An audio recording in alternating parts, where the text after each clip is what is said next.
Hello everyone, this is Abhay Singh Lodhi. मैं आप सभी लोगों का अपने यूट्यूब चैनल रिसाइकल रैंकर्स पर हार्दिक स्वागत करता हूं। मेरा ये चैनल बनाने का उद्देश्य सिर्फ आईआईटी जेईई की मैथ्स को सीखना और सिखाना है। मैं पिछले ईयर 2020 तक एक जेईई एस्पिरेंट्स रहा हूं और 2021 में मैं किसी कारणवश अपीयर नहीं हो रहा हूं। तो मुझे लगा कि मैंने जो भी चीज़ें 2021 या 2020 में सीखी है उस चीज़ को मैं अपने एक्सपीरियंस को इस चैनल के माध्यम से आप सभी लोगों के साथ शेयर करूं। तो हम लोग यहाँ पर मैथ्स की छोटी छोटी चीज़ें या फिर मैथ्स को हम लोग जेईई की तैयारी कैसे करें उस चीज़ को हम लोग यहाँ तैयारी करेंगे। हम लोग यहाँ पर सीखेंगे एक दूसरे से और सिखाएंगे। रोक लो बस। क्या गलतियाँ होती हैं जिसके कारण हम लोगों का सिलेक्शन नहीं हो पाता है, वो गलतियाँ क्या हैं, बच्चे क्या गलतियाँ कर देते हैं एग्जाम में, उन सभी चीज़ों की मतलब कुल मिलाकर अगर हम बात करें तो मैं यहाँ पर जेईई एग्जाम की स्ट्रेटजी क्या होती है, इस एग्जाम को कैसे क्रैक करें। क्योंकि जनाब अगर हम लोगों ने कोई स्ट्रेटजी बना करके किसी एग्जाम को नहीं किया ना तो उस एग्जाम को हम लोग जल्दी से क्लियर नहीं कर पाते हैं।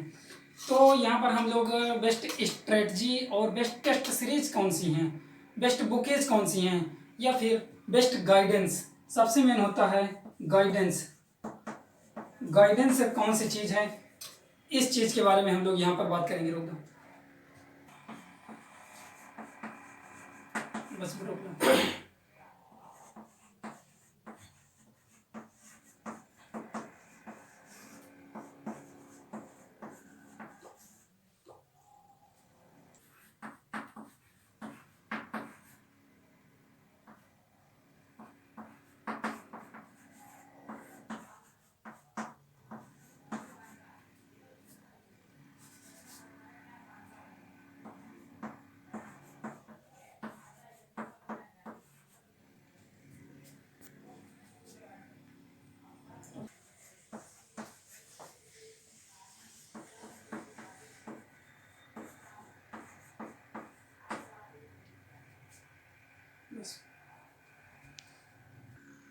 आइए हम लोग इस एग्जाम जेईई एग्जाम से रिलेटेड जो चीज़ें हैं कि बेसिक डिटेल कंडक्टिंग बॉडी, कौन सी बॉडी इस चीज़ को इस एग्जाम को कंडक्ट कराती है, या फिर एलिजिबिलिटी क्राइटेरिया क्या है, हम इस एग्जाम को कौन कौन से लोग हैं जो दे सकते हैं, या 12th अपेयरिंग मार्क्स में जो रिक्वायर्ड मार्क्स होते हैं 12th में इंटर में जेईई एग्जाम के लिए, उस चीज़ की हम लोग यहाँ पर बात करेंगे। टोटल नंबर ऑफ अटेम्प्ट्स, हम कितने अटेम्प्ट्स इस एग्जाम को दे सकते हैं, या फिर इस एग्जाम का पैटर्न क्या होता है, हम इस चीज़ की बात करेंगे।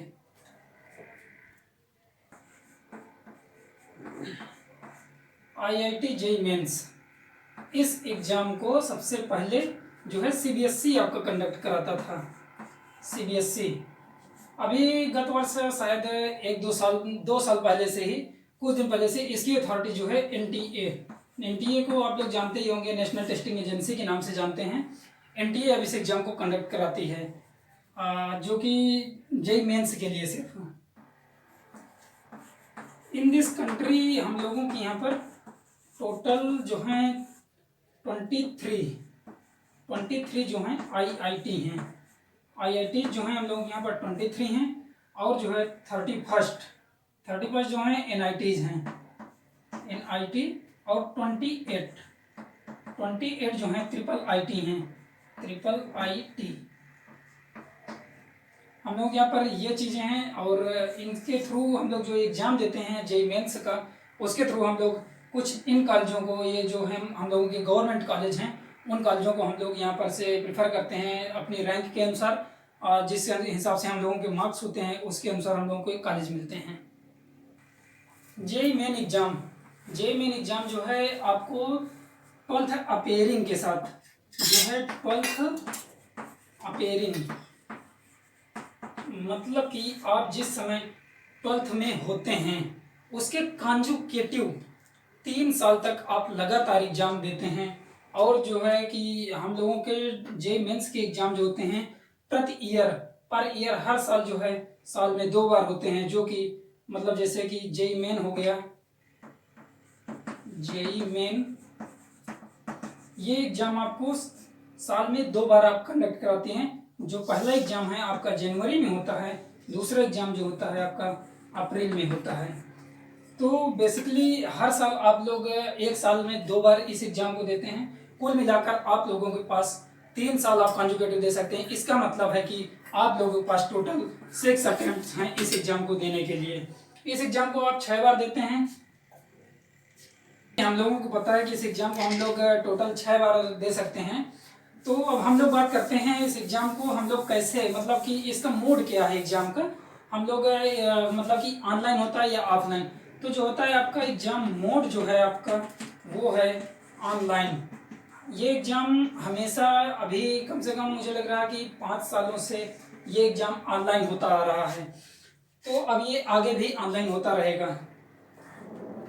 एग्जाम की ड्यूरेशन की बात किया जाए, अगर एग्जाम के ड्यूरेशन की बात किया जाए तो ये एग्जाम हमारा 3 आवर्स का होता है। पूरा ये एग्जाम हमारा 3 घंटे का होता है, जो कि हमें कॉन्जुगेटिव मतलब कि ऑनलाइन एग्जाम देना होता है जेईई मेंस के लिए। और 3 घंटे के लिए हम लोग यहाँ पर हम लोगों को क्वेश्चन दिए जाते हैं 75, जो क्वेश्चन क्राइटेरिया है। क्वेश्चन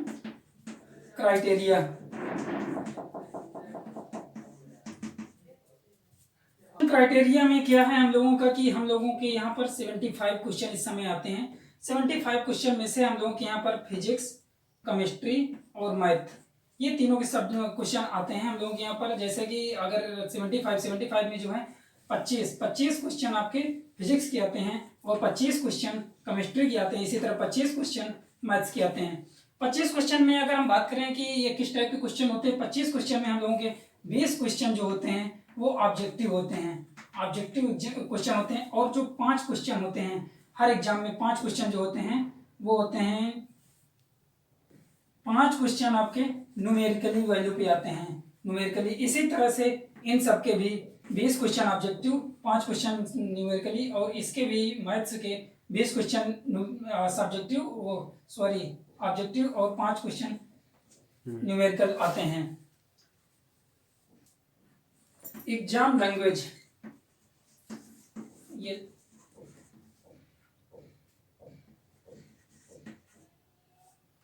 एग्जाम लैंग्वेज हम लोगों का जो एग्जाम है बेसिकली 3 लैंग्वेज में आता है। वो लैंग्वेज है हम लोगों की, सबसे पहली तो है अपनी राष्ट्रभाषा हिंदी, और दूसरी है जो स्टैंडर्ड लैंग्वेज है हम लोगों की इंग्लिश, और तीसरी लैंग्वेज है गुजराती। 3 लैंग्वेज में हम लोगों का जो है क्वेश्चन पेपर आता है। इसमें से हम लोग कोई भी लैंग्वेज चूज कर सकते हैं, या पार्टिकुलर क्वेश्चन भी हम लोग किसी भी लैंग्वेज में ट्रांसलेट कर सकते हैं। ये सबसे अच्छी बात है हम लोगों के यहाँ पर कि कोई भी क्वेश्चन हम लोग हिंदी में भी ट्रांसलेट कर सकते हैं, उसी समय एट ए टाइम इंग्लिश में भी हम लोग उस क्वेश्चन को ट्रांसलेट कर सकते हैं। एग्जाम लैंग्वेज हम लोगों ने देख लिया है, तो आइए हम लोग और भी जो क्राइटेरिया है इस चीज़ के उनको थोड़ा सा देखते हैं। तो उन सभी चीज़ों के हम थोड़ा सा बातें करते हैं कि क्या क्या इसके क्राइटेरिया है, कितना परसेंटेज होना चाहिए आप लोगों का। IIT एडवांस, हम लोग IIT एडवांस की अगर बात करें कि इस एग्जाम को कौन कंडक्ट करता है, इस एग्जाम को हमेशा से ही IITs ही आपकी कंडक्ट कराती आई हैं।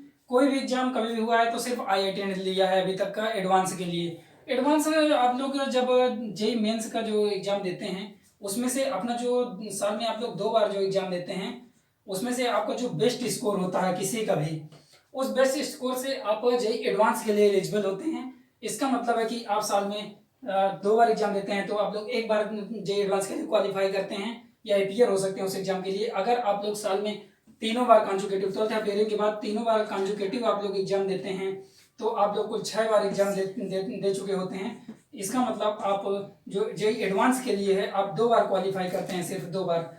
और लास्ट अटेम्प्ट जो होता है आपका वो सिर्फ जेईई मेंस के लिए होता है, उसमें आप जेईई एडवांस क्वालिफाई नहीं करते हैं या उसके लिए एलिजिबल नहीं होते हैं।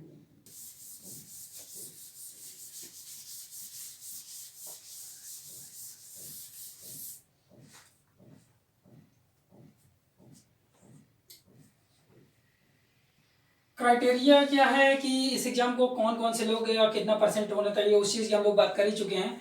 तो इस एग्जाम को देने के लिए क्राइटेरिया जो है रिजर्वेशन और अदर बैकवर्ड जो वो होती है जो, या जनरल, फॉर जनरल के लिए अगर हम बात करें, फॉर जनरल आप लोगों को 75% जो 12th में आपके मार्किंग होनी चाहिए 75% होनी चाहिए, या फिर आपको टॉप 20 परसेंटाइल इसके अंतर्गत आपको आना चाहिए। टॉप 20 परसेंटाइल जो है आप ये आपका अलग एक सब्जेक्ट या अलग एक चीज़ है, इस चीज़ की हम लोग बाद में बात करेंगे। और अगर हम बात करें फॉर रिजर्वेशन, अगर हम रिजर्वेशन की बात करें तो हम लोगों को 65%, 65% हम लोगों के जो है इंटर में मार्किंग होनी चाहिए, तब हम इस एग्ज़ाम में बैठने के लिए एडवांस या जो है हम लोग आईआईटी या फिर एनआईटी के लिए एलिजिबल हो पाते हैं। गुड न्यूज इस समय ये है, गुड न्यूज ये आप लोगों ने अच्छी खासी न्यूज इस समय सुनी है कि जब से 2020 जब से आपका कोविड आया हुआ है मार्केट में, तब से हम लोगों का 75% क्राइटेरिया या फिर 65% क्राइटेरिया, इस चीज़ को पिछले 2 सालों से आईआईटी या फिर हम कहें तो एनटीए जो है, इस चीज़ को जो कंडक्टिंग बॉडी है उन लोगों ने इस क्राइटेरिया को रिमूव कर लिया है। तो आप लोगों को इस समय सबसे अच्छा सुनहरा मौका है कि आप आईआईटी और एनआईटी के लिए एलिजिबल हो सकते हैं। अब हम लोग आइए बात करते हैं इस एग्ज़ाम के लिए कि कौन कौन से लोग हैं जो इस एग्ज़ाम को दे सकते हैं, मतलब कि इसकी नेशनलिटी क्राइटेरिया को, नेशनलिटी क्या होनी चाहिए। हम लोगों की सबसे पहली बात तो है कि हमें इंडियन होना चाहिए, इंडियंस होना चाहिए। दूसरी बात है कि जो हम लोगों के पीआईओएस होते हैं या कुछ फॉरेनर्स होते हैं जो एनआईओएस कह रहा हूँ, एनआरआईज होते हैं, वो लोग जो पीआईओएस और एनआईआर, अरे सॉरी,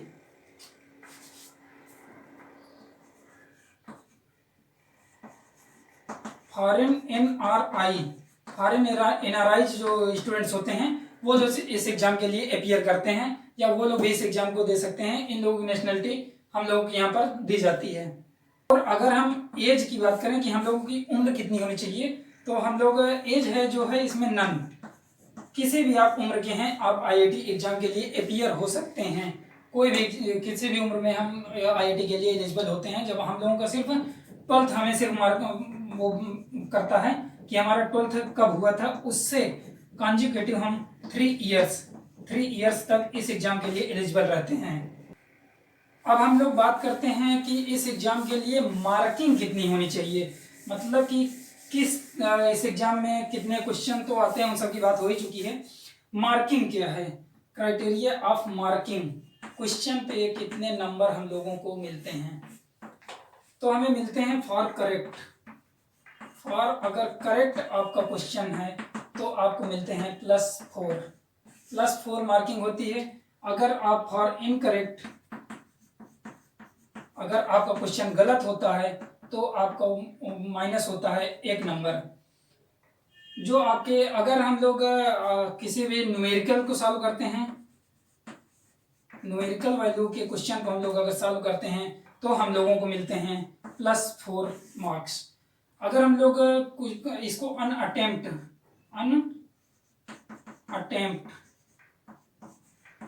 हम लोग कोई क्वेश्चन अटेम्प्ट नहीं करते हैं, उसके लिए हम लोगों का 0 नंबर जाता है। हमें क्वेश्चन करने से ज़्यादा हमें क्वेश्चन ना करना ये सीखना होगा इस एग्जाम के लिए। अगर हम न्यूमेरिकली अनअटेम्प्ट की बात करें, न्यूमेरिकली अनअटेम्प्ट, अगर हम न्यूमेरिकली अनअटेम्प्ट की बात करें तो अगर हम लोग इसको नहीं अटेम्प्ट करते हैं या फिर हमारा ये क्वेश्चन गलत भी हो जाता है तो हम लोगों की कोई मार्किंग नहीं कटती है, मतलब कि 0 ही रहता है।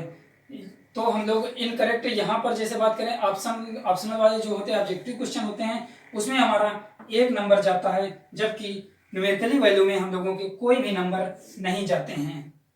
तो ये रहा हम लोगों का क्राइटेरिया कट ऑफ की। अगर हम बात करें तो इस चीज़ को हम लोगों के हमेशा से कंडक्टिंग बॉडी जो है एनटीए ही हम लोगों का कट ऑफ हमेशा बताती है कि हम लोग कट ऑफ कितना जा रहा है, क्योंकि बेस्ड ऑन स्टूडेंट्स और जो स्टूडेंट हम लोग कितने अपियर हो रहे हैं उस एग्ज़ाम में और हम लोगों की सीट के अनुसार जो है हम लोगों को कट ऑफ की बताया जाता है। अगर हम कट ऑफ की बात करें तो कट ऑफ जो है जनरल का जो है 2019 में कट ऑफ गया था 89% जनरल का गया था।